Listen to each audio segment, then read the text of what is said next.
আসলে আমাদের ব্যবসায়িক জগতের মধ্যে চট্টগ্রাম চেম্বার অফ কমার্স একটা বিশাল অবদান রাখে এবং এই যে 13 বছর একটা গ্যাপ, ডেফিনেটলি আমরা ব্যবসায়ীরা অনেক সাফার করছি, কারণ চেম্বার সবসময় আমাদের গাইড করে, বিভিন্ন সুখে দুঃখে বিপদে আপদে আমাদেরকে গাইডলাইন দেখায়। সেই ক্ষেত্রে আমি মনে করি এই গ্যাপটা পূরণ হবে ইনশাল্লাহ।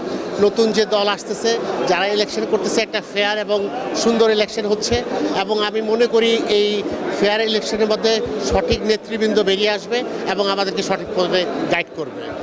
নির্বাচন হচ্ছে, ভোটাররা স্বতঃস্ফূর্তভাবে ভোট দিচ্ছে। আমরা শুনেছি যে একটি প্যানেল তারা নীরবে ভোট বর্জন করেছে, তারপরেও ভোটারদের স্বতঃস্ফূর্ততাতে আমার মনে হচ্ছে যে ভোট যথাযথভাবে হচ্ছে। আমরা প্রত্যাশা করি এই প্রতিষ্ঠানটি গণতান্ত্রিকভাবে চলবে, এই ব্যবসায়ীদের জন্য কথা বলবে। আজকে ব্যবসায়ীদের যে অবস্থা দাঁড়িয়েছে প্রতিটা ক্ষেত্রে, একদিকে বাজার ভালো নয়, অন্যদিকে সরকারি বিভিন্নভাবে শুল্কের চাপ, অব্যবস্থাপনার কারণে ব্যাংকের ঋণ বাড়ছে, সব মিলে এই ব্যবসায়ীদের এই নাবিশ্বাসের সময়ে এই চিটাগাং চেম্বার একটা অত্যন্ত গুরুত্বপূর্ণ ভূমিকা রাখবে, এটাই আমার প্রত্যাশা। না, রিপার্কেশন না, সবাই তো সুন্দরভাবে ভোট করতেছেন এবং ভোটটা তো উৎসবমুখর পরিবেশেই হচ্ছে। কিন্তু আমি তো রাজনীতির মানুষ, আমি গণতান্ত্রিক আন্দোলনে ছিলাম 17 বছর, আমি জেল জুলুম খেটেছি। আমি চাই যে একদম ট্রান্সপারেন্ট, এখানে যদি ব্যালট পেপারে একটা খাম দিয়ে দিত আরও সুন্দর হতো। এখন যে কোনো একজন আমার ভোটটা দেখে ফেলতে পারে। আমি সেটা বলি যে আগামী দিনে আরও সুন্দরভাবে শুরু হলো গণতন্ত্রের যাত্রা।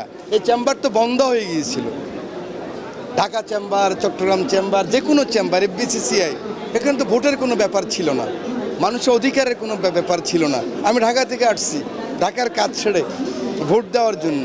এই যে আমার অধিকার ফেরত পেয়েছি, এতে আমি আনন্দিত। কিন্তু আরও ট্রান্সপারেন্ট করতে হবে, কোনোরকম যেন কেউ প্রশ্ন তুলতে না পারে। আমি যতটুকু জানি, আমি অ্যাকচুয়ালি চেম্বার পলিটিক্সের সাথে বহু বছর জড়িত না, বাট আমি বহুদিন থেকে চিটাং বন্দরে যেহেতু আমি কাজ করি, এই চিটাংয়েই বড় হয়েছি। চিটাংয়ের মাটি, চিটাংয়ের ভাত সব কিছুই আমার শরীরে, রক্তে। সেজন্য আমি অনেক সময় বলি I am not Chittagonian, but I am more than Chittagonian. আমার ছেলের জন্ম এখানে, তো এটা একদম বন্ধ হয়ে গিয়েছিল। এখন আপনি যে প্রশ্ন করতেছেন, আমি মনে করি শুরু হলো এবং খুব ভালোভাবেই শুরু হয়েছে। আর ভোটের কথা যেটা বললেন, আমি যতটুকু শুনেছি 6 বার স্টে অর্ডার হয়েছে এই কেয়ারটেকার আমলে। তাহলে কি ভোটটা কি আবার বন্ধ হয়ে যাবে? ভোটটা যে শুরু হয়েছে, স্বতন্ত্র প্রার্থী বা যে কোনো প্রার্থী আমি জানেন, আমি নিজেই ভাগ করে ভোট দিয়েছি। আমি অংশগ্রহণ বলতে কি বুঝেন, পার্টিসিপেটরি বলতে কি বুঝেন? পার্টিসিপেটরি হলো আমি যদি ইচ্ছাকৃত অংশগ্রহণ না করি। যেমন আমার নুরু সাহেবের আমার বন্ধু, কিন্তু খুব প্রিয়, ফজু ভাই আমার খুব বড় ভাই, খুব প্রিয়, কিন্তু 6 বার যখন স্টে হয়ে যায় ভাই, ওই নির্বাচন তো আর ফ্রাস্ট্রেটেড হয়ে যাচ্ছে। আগামীবার আবার সবাই মিলে আবার যুদ্ধ করব আরও ভালো করে। এখন যারা নেতৃত্বে আসবেন ওনাদের উচিত হবে ওনাদেরকে ইনক্লুড করে চট্টগ্রামের সাথে এই চেম্বারটা যেন সার্বজনীন হয়, চট্টগ্রাম ব্যবসায়ীদের জন্য হয়, কোনো একজনের জন্য, কোনো কোটারির জন্য না হয়। আমার নেতা তারেক রহমানের এটাই স্বপ্ন। আর ভোটটাও অনেক ভালো হচ্ছে, সুষ্ঠু হচ্ছে, পরিবেশটাও ভালো। আমাদের চিটাগাংয়ে যেন উন্নতি হয়, ব্যবসার দিক দিয়েও যেন উন্নতি হয়, সেটাই অবশ্যই চাইবো। আসলে আমাদের এই যে আজকে যে Chittagong chamber of commerce and ইন্ডাস্ট্রির যে দ্বিবার্ষিক নির্বাচন 2025-এর রেজাল্ট গণনার ক্ষেত্রে আমাদের যে ব্যালট পেপারটা ইউজ করা হচ্ছে, সে ব্যালট পেপারে আমাদের SBS পদ্ধতিতে গণনাটা হবে। তো ওই SBS পদ্ধতিতে গণনা করতে গেলে আমাদের ব্যালটটা কোনো অবস্থাতে বাজ করা যাবে না। এরই প্রেক্ষিতে আমরা এটা মানে ভাঁজবিহীন ব্যালটটা আমরা রাখার প্রভিশন রেখেছি। এটা যেহেতু আমরা ইলেকট্রনিক পদ্ধতিতে হবে, SBS আধুনিক পদ্ধতিতে হচ্ছে, এটা দ্রুততম সময়ে শেষ হবে বলে আমরা আশা করছি। আনুমানিক এটা আসলে দ্রুততম সময় বললেই বেটার।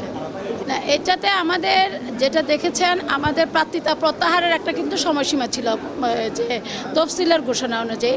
এখন কেউ যদি অংশগ্রহণ না করে, এটা সম্পূর্ণ তাদের নিজস্ব বিষয়। তো এখানে আমরা দেখেছি আমাদের 2টা প্যানেলে 12 জন করেছিল, অ্যাসোসিয়েটে আমাদের স্বতন্ত্র প্রার্থী 3 জন বেশি ছিল। তার মানে যদি একজন প্রার্থী যদি সরেও দাঁড়ায়, একটা প্যানেল যদি সরেও দাঁড়ায়, আমাদের অ্যাসোসিয়েটে 9 জন আছে, আর হচ্ছে আমাদের অর্ডিনারিতে আছে আমাদের প্রায় 26 জন প্রার্থী আছে। না, এটা আসলে সবাই সবার দিক থেকে চেয়েছে বিষয়টা কে নিয়ে যাওয়ার জন্য। তো শেষ পর্যন্ত আমরা কিন্তু আজকে নির্বাচনটা অনুষ্ঠিত করতে পেরেছি, মানে অনুষ্ঠিত হচ্ছে, এটাই হচ্ছে আমাদের সবচেয়ে বড় প্রাপ্তি।